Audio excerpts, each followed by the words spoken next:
إن الحمد لله نحمده ونستعينه ونستغفره ونعوذ بالله من شرور أنفسنا وسيئات أعمالنا. من يهده الله فلا مضل له ومن يضلل فلا هادي له. أشهد أن لا إله إلا الله وحده ربي لا شريك له، وأشهد أن محمدًا عبده ورسوله وصفيه من خلقه وخليله.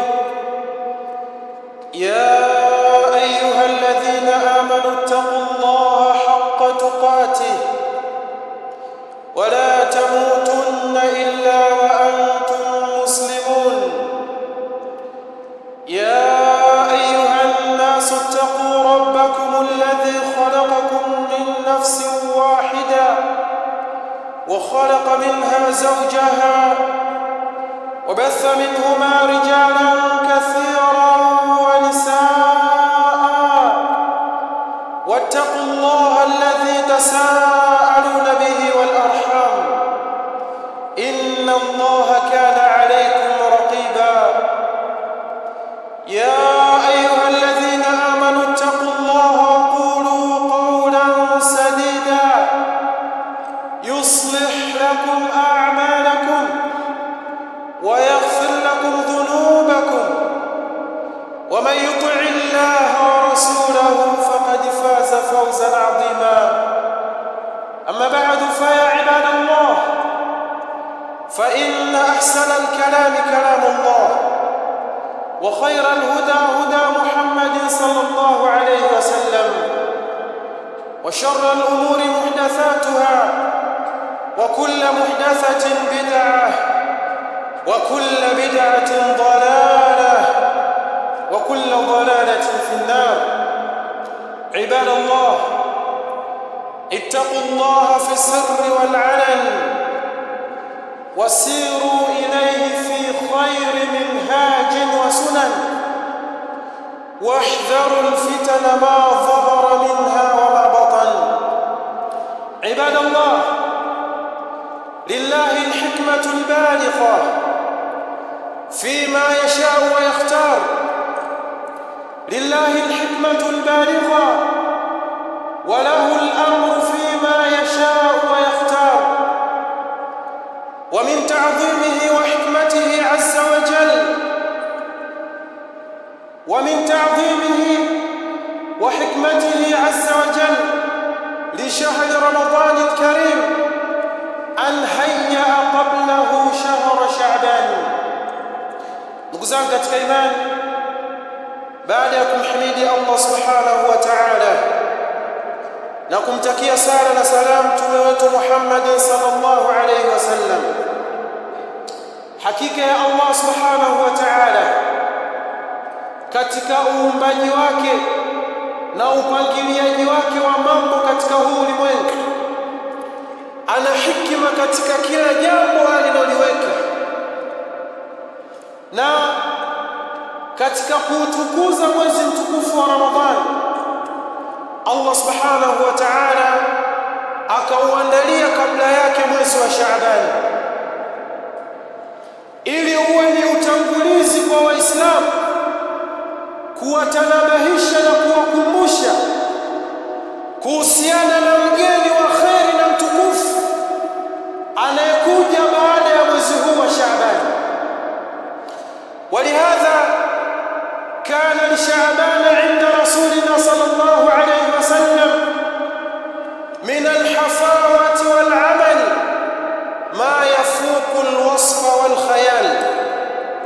Kwa sababu hiyo, ndugu zangu katika imani, mwezi huu wa Shaaban kwa mtume sallallahu alayhi wasallam ulikuwa na nafasi kubwa sana tena ya kipekee ambao hauwezi ukazungumza ukamaliza hali aliyokuwa nayo mtume sallallahu alayhi wasallam. Alikuwa akiyafanya mengi sana katika mwezi wa Shaaban, alikuwa tofauti katika mwezi wa Shaaban kuliko hata katika miezi mingine.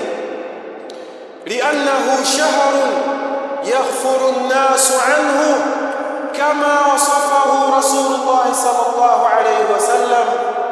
kwa sababu ni mwezi ambao wanaghafirika wengi katika wanadamu, kama alivyoeleza Mtume sallallahu alaihi wasallam alipoulizwa na mmoja katika masahaba, akasema alayhi salatu wassalam, dhalika shahrun yaghfuru an-nasu anhu ma baina rajabin wa ramadana, mwezi huu wa Shaaban au mwezi huu wa Shaaban ambao tuko ndani yake kwa taufiki ya Allah subhanahu wa ta'ala, ni mwezi ambao watu wengi wanaghafilika nao. Watu wengi wanafikiria mwezi wa Ramadhani, watu wengi wana maandalizi ya Ramadhani sana na kufikiria wataupokea vipi mwezi wa Ramadhani, lakini wanasahau katika huu mwezi ndio mwezi ambao una matukio makubwa katika mwaka aliyojalia Allah subhanahu wa ta'ala. Wa huna laftatun 'azima yadhkuruha al-ulama daiman fi mithli hadhihi al-awqat. Na hapa ndugu zangu katika imani kuna nukta moja adhimu sana, na kuna nukta ya kipekee. Chukueni hii nukta, wanahitaji sana wanachuoni wanapozungumzia nyakati kama hizi watu wanapokuwa katika ghafla. Wa hadhihi al-lafta, na hii nukta ndugu zangu katika imani, istihbabu imarat awqat ghaflati an-nas bit-ta'at wa anna dhalika mahbubun 'inda Allah, ni kujitahidi kwa kila njia anayoweza Muislamu, ni kupambana kila anavyoweza Muislamu kunufaika na wakati watu wanapokuwa katika ghafla, kwa sababu wakati huu unapendeza zaidi kwa Allah subhanahu wa ta'ala pale unapoifanya taa wakati wa ghafla au wakati wa matatizo na misukosuko na changamoto mbalimbali. Wakati huu unapendeza kwa Allah subhanahu wa ta'ala. فالعمل الصالح في غفلة الناس شاق على النفوس. Jambo la kutambua ni kwamba kufanya matendo mema wakati watu wameghafilika ni jambo zito sana, si jambo jepesi, si jambo la kila mtu aweza, si jambo kila mtu akumbuka na kutanabahika, bali ni watu wachache aliowafikisha Allah subhanahu wa ta'ala. Kwa sababu wakati huu watu wengi wanakuwa wameghafilika, watu wengi wanakuwa wamejisahau, na unapofanya kheri yoyote wakati kama huu inaonesha ni namna gani una ikhlasi mbele ya Allah subhanahu wa ta'ala, na inakuwa ni karibu zaidi kupokelewa na Allah subhanahu wa ta'ala, kwa sababu hauna msukumo wa mtu yoyote ambaye waungana naye katika amali. Ni mapenzi yako kwa Allah subhanahu wa ta'ala na ikhlasi yako kwa Allah subhanahu wa ta'ala ndio ya kufanya ufanye matendo mema wakati huu. Ndio Mtume sallallahu alayhi wasallam akawa akithirisha kufanya ibada mpaka masahaba wamshangaa, wanamuuliza Mtume, mbona hatukuoni katika miezi mingine ukifunga kama mwezi wa Shaaban? Mbona hatukuoni katika miezi mingine ukijitahidi kama mwezi wa Shaaban? Kwa sababu ni mwezi kathiru minan nasi ghafilun, wengi katika watu wameghafilika. Kufunga somo ya siku moja katika mwezi kama huu, ajruhu adhimun 'inda Allah, malipo yake ni makubwa mbele ya Allah subhanahu wa ta'ala. Kwa maana wengi katika wanachuoni wakawa wapendezwa katika miezi kama huu, mwezi wa Shaaban, wanakithirisha kufanya mambo ya kheri, tena hasa wakithirisha kufanya ibada ambazo zapatikana katika mwezi wa Ramadhani, kufunga kwa wingi, kusimama qiyamul layl kwa wingi, kusoma Qur'ani kwa wingi, kutoa sadaqati kwa wingi, kuamrisha mema kwa wingi, na kufanya mengi mazuri ili kuondokana na ghafla wanayokuwa nayo watu katika kipindi kama hiki. Ndugu zangu katika imani, Allahumma a'inna ala dhikrika wa shukrika wa husni ibadatika. aqulu qawli hadha wa astaghfirullah li wa lakum fastaghfiruhu innahu huwal ghafurur rahim wa huwal barrul karim.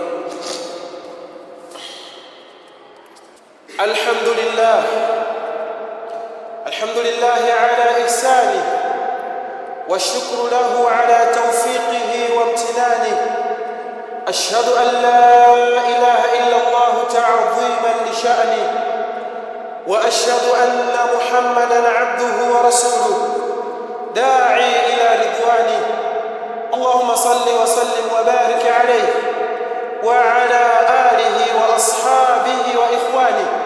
أيها المسلمون عباد الله، pamoja na kuyafanya mengi mazuri ndugu zangu katika imani na kuondokana na sifa ya kughafirika katika mwezi huu wa Shaaban, lakini tukumbuke ndugu zangu katika imani, mimma yanbaghi ala almuslim bal yajibu alayhi fi hadha ash-shahr salamatu qalbi, katika mambo ambayo yampasa Muislamu katika mwezi huu wa Shaaban, jitahidi kwa kila njia unayoweza, pambana na nafsi yako, hakikisha moyo wako unakuwa salama.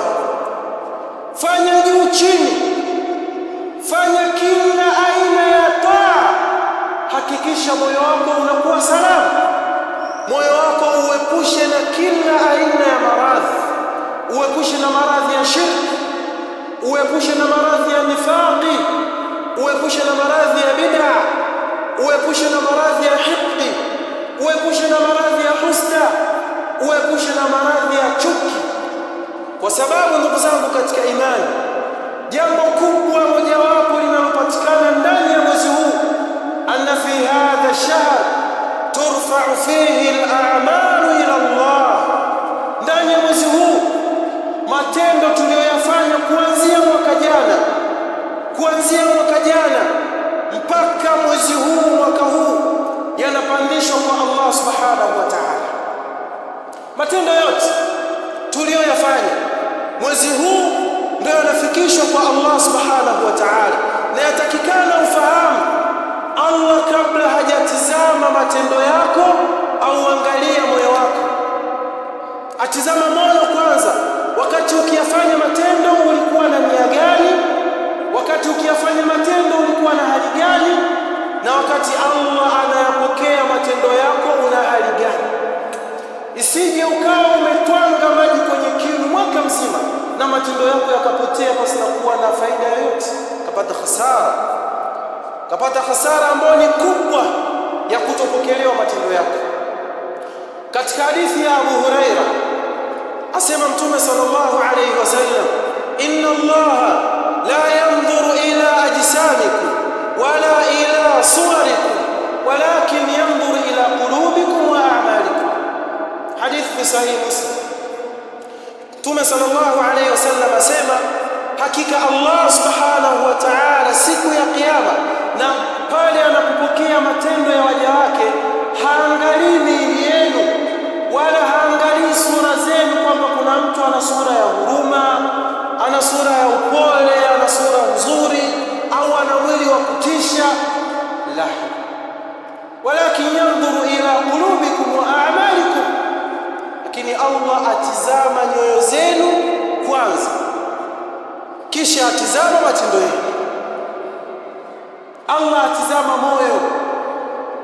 Na ndo katika hadithi nyingine Mtume sallallahu alaihi wasallam anasema, itakapofika nusu ya mwezi wa Shaaban, Allah subhanahu wa ta'ala awasamehe waja wake madhambi yao waliofanya. Wakati akipokea amali za wanadamu, Allah atusamehe makosa yetu tuliyofanya mwaka mzima, atoa ofa kwa huruma aliyokuwa nayo kwa waja wake, isipokuwa watu wawili. Mtu wa kwanza ni mshirikina, illa limushrikin wa mushahid, isipokuwa mshirikina Allah hamsamehi, na vile vile mtu mwenye chuki baina yake na mwenzake, maana ana maradhi katika moyo, ana katika moyo. Kwa ndugu zangu katika imani, angalieni sana katika nyoyo zenu, katika miamala yenu na Allah subhanahu wa ta'ala, nyoyo zenu zikoje? Katika miamala yenu na wanadamu mnaoishi nao, nyoyo zenu zikoje? Hizi nyoyo ni zile ambazo Allah atazikubalia matendo yake, au ni wale ambao watasubirishwa tena mpaka katika mwaka unaokuja baadaye, na hatujui tutafika katika huo mwaka au hatutofika, kwa sababu ni elimu ya Allah subhanahu wa ta'ala. Na Allah subhanahu wa ta'ala asema vile vile, yauma la yanfa'u malun wala banun illa man ata Allah biqalbin salim. Siku ya kiyama Allah haangalii mtu mali zake wala haangalii familia yake na nasaba yake, aangalia moyo wake uko vipi. Kama umesalimika Allah mkubali, lakini kama moyo una maradhi, hii ni habari nyingine na nzito yenye kuogopesha mbele ya Allah subhanahu wa ta'ala. Na hata katika pepo ya Allah haingii mtu ambaye ana maradhi ya moyo, ili uone ukhatari wa maradhi ya moyo. Allah tuambia, wanaza'na ma fi sudurihim min ghillin ikhwanan ala sururin mutaqabilin. Siku ya kiyama, kabla watu hawajaingia katika pepo ya Allah, Allah anaondoa yaliyoko katika nyoyo zao, katika ghilli, katika vifundo, chuki, husda, zote zaondolewa katika nyoyo, ili mtu aingie katika pepo ya Allah akiwa salama. Angalieni nyoyo zenu ndugu zangu katika imani, zikagueni nyoyo zenu ndugu zangu katika imani, ziangalieni mara tatu nyoyo zenu kabla hayajarudishwa matendo yenu, na mkapata hasara mbele ya Mola wenu siku ya kiyama. Kwa sababu ni jambo zito sana Allah, mtu umefanya matendo, umejitahidi, mwisho wa siku hayakubaliwi na Allah, yanabaki ni muallaka, mpaka moyo wako usafishe na utaharishe, ubaki kuwa ni salama, ili Allah subhanahu wa ta'ala aweze kuyakubali matendo yako. Na katika jambo ambalo lafanya watu wengi tunakuwa ni wagumu katika taa, ni pale inapofikia hatua Allah hajakubali matendo, bado wabaki kuwa ni mgumu. Ndio maana waona watu wengi subhanallah, twaingia katika mwezi wa Shaaban, twaingia katika mwezi wa Ramadhani, lakini bado hatubadiliki, twabaki katika hali ile ile. Misimu ya kheri inakuja na inaondoka, na maal asaf kuna wengine ambao wanapitiwa na msimu wa kheri, wanabadilika kutoka katika hali aliyokuwa nayo mwanzo, anaenda katika hali iliyokuwa mbaya zaidi, tofauti hata alivyokuwa kabla ya mwezi, kabla ya misimu ya kheri, kwa sababu moyo wake bado una maradhi, moyo wake bado haujasalimika, moyo wake bado una mitihani na fitna nyingi. Angalieni sana, angalieni sana, angalieni sana nyoyo zenu. Nasallallahu ta'ala an yaj'alana min alladhina yastami'una alqawla fayattabi'una ahsana. Na jambo kubwa pia ndugu zangu katika imani, ndani ya mwezi huu wa Shaaban ndio mwezi ambao imeteremka kauli ya Allah subhanahu wa ta'ala aliposema, inna Allaha wa malaikatahu yusalluna 'ala an-nabi ya ayyuhalladhina amanu sallu 'alayhi wa sallimu taslima. Allahumma salli 'ala Muhammad wa 'ala ali Muhammad kama sallaita 'ala Ibrahim wa 'ala ali Ibrahim innaka Hamidum Majid. Wa barik 'ala Muhammad wa 'ala ali Muhammad kama barakta 'ala Ibrahim wa 'ala ali Ibrahim innaka Hamidum Majid. وارض اللهم عن الخلفاء الراشدين وعن صحابة رسول الله أجمعين. اللهم أعنا على ذكرك وشكرك وحسن عبادتك. اللهم أعنا على ذكرك وشكرك وحسن عبادتك. اللهم أعنا على ذكرك وشكرك وحسن عبادتك. ربنا آتنا في الدنيا حسنة وفي الآخرة حسنة وقنا عذاب النار. اللهم يا مقلب القلوب ثبت قلوبنا على دينك. اللهم يا مصرف القلوب صرف قلوبنا على طاعتك. اللهم لا تدع لنا ذنبا إلا غفرته ولا مريضا إلا شفيته ولا ميتا مسلما إلا رحمته ولا حاجة من حوائج الدنيا والآخرة إلا قضيتها ويسرتها يا أرحم الراحمين. عباد الله، اذكروا الله ذكرا كثيرا وسبحوه بكرة وأصيلا. وآخر دعوانا